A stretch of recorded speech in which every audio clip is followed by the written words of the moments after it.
നിങ്ങൾക്കായി അവതരിപ്പിക്കുന്നത് city tower, city wear and city shoes, Angamaly. Powered by Leotech solar solutions, Mayil food stuffs, Mookkannoor and Cochin Kalabhavan Angamaly franchise. India Pak സംഘർഷത്തിൽ ആശങ്ക രേഖപ്പെടുത്തി China. സാഹചര്യങ്ങൾ നിരീക്ഷിച്ചു വരികയാണെന്നും ചൈനീസ് വിദേശകാര്യ മന്ത്രാലയം അറിയിച്ചു. ഇരു രാജ്യങ്ങളും സമാധാന ശ്രമങ്ങൾക്ക് നേതൃത്വം നൽകണമെന്നും ചൈന വ്യക്തമാക്കി. സമാധാനവും സുരക്ഷയും ഉറപ്പാക്കുവാൻ ഇരുവിഭാഗങ്ങളും ശ്രമിക്കണമെന്നും ശാന്തതയും സമാധാനവും പാലിക്കണമെന്നും ചൈനീസ് വിദേശകാര്യ മന്ത്രാലയം പ്രസ്താവനയിൽ വ്യക്തമാക്കി. സമാധാനപരമായ മാർഗത്തിലൂടെ രാഷ്ട്രീയ ഒത്തുതീർപ്പിലേക്ക് എത്തണമെന്നും വ്യക്തമാക്കുന്നു.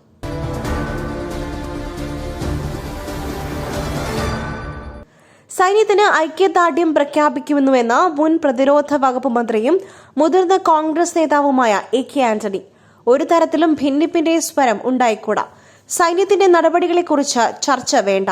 പഹൽഗാമിൽ ക്രൂരമായി കൊല്ലപ്പെട്ട 26 രക്തസാക്ഷികളോടും കുടുംബത്തോടും ഇന്ത്യൻ സൈന്യം നീതി പുലർത്തി.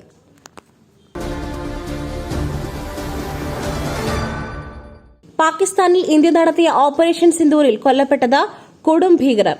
കൊല്ലപ്പെട്ട 5 ഭീകരരുടെ വിശദ വിവരങ്ങൾ പുറത്ത്. ലഷ്കർ ഹെഡ്ക്വാർട്ടേഴ്സ് തലവൻ ഉൾപ്പെടെയുള്ളവരാണ് കൊല്ലപ്പെട്ടത്. മസൂദ് അസറിന്റെ ബന്ധുവും ഇന്ത്യയുടെ ആക്രമണത്തിൽ കൊല്ലപ്പെട്ടു. മെയ് 7-നാണ് പാകിസ്ഥാനിൽ ഇന്ത്യ ഓപ്പറേഷൻ സിന്ദൂർ നടപ്പാക്കിയത്. മയിലിന്റെ അപ്പം പൊടിയുണ്ടെങ്കിൽ ഇനി ആർക്കും ഉണ്ടാക്കാം. കൊതിപ്പിക്കുന്ന നല്ല ഒന്നാം തരം അപ്പവും പത്തിരിയും. മയിൽ റൈസ് ആൻഡ് ഫുഡ് പ്രൊഡക്ട്സ്, ശ്രേഷ്ഠം സമ്പുഷ്ടം. ഇന്ത്യ പാക് സംഘർഷങ്ങളെ തുടർന്ന് സംസ്ഥാന സർക്കാർ 4ാം വാർഷികാഘോഷം നിർത്തിവച്ചത് സ്വാഗതാർഹമാണെന്ന് കെ സുരേന്ദ്രൻ. രാജ്യത്തിന്റെ അഖണ്ഡതയ്ക്കും പരമാധികാരത്തിനും പിന്തുണ നൽകി കേരളത്തിലും മഹാറാലികൾ നടത്തുവാൻ മുഖ്യമന്ത്രി പിണറായി വിജയൻ തയ്യാറാകണമെന്നും കെ സുരേന്ദ്രൻ വ്യക്തമാക്കി. ശത്രു നമ്മുടെ നാടിനെ ആക്രമിക്കുമ്പോൾ കേരളത്തിന്റെ ഐക്യബോധം ലോകത്തിന് കാണിച്ചു കൊടുക്കുവാൻ മുഖ്യമന്ത്രി തന്നെ നേതൃത്വം നൽകട്ടെയെന്നും സുരേന്ദ്രൻ പറഞ്ഞു. ഭാരതം ഒന്നിച്ചു നിന്ന് ശത്രുവിനെ നേരിടുമെന്നും അദ്ദേഹം വ്യക്തമാക്കി. ഇന്ത്യയുടെ വനിതാ പൈലറ്റിനെ പിടികൂടിയെന്ന പാക് പ്രചാരണം വ്യാജം. പാക് പ്രചാരണം പൊളിച്ച PIB.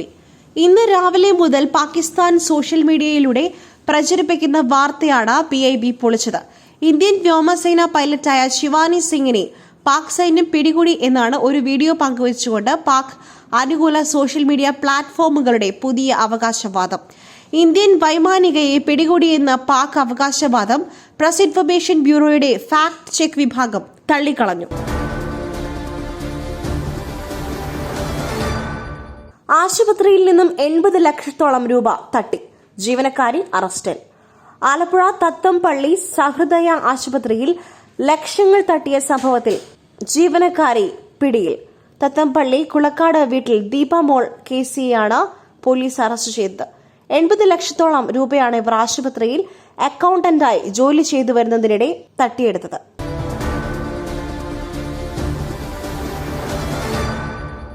SSLC പരീക്ഷ പാസ്സായ മുഴുവൻ വിദ്യാർത്ഥികൾക്കും ഉപരിപഠനത്തിനുള്ള സൌകര്യം ഒരുക്കിയതായി വിദ്യാഭ്യാസ മന്ത്രി V. ശിവൻകുട്ടി.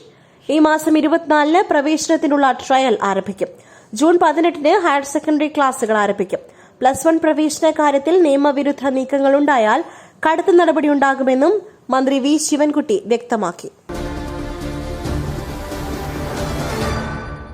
മറ്റൊരു വാർത്തയുമായി കണ്ടുമുട്ടുന്നതുവരെ നന്ദി, നമസ്കാരം.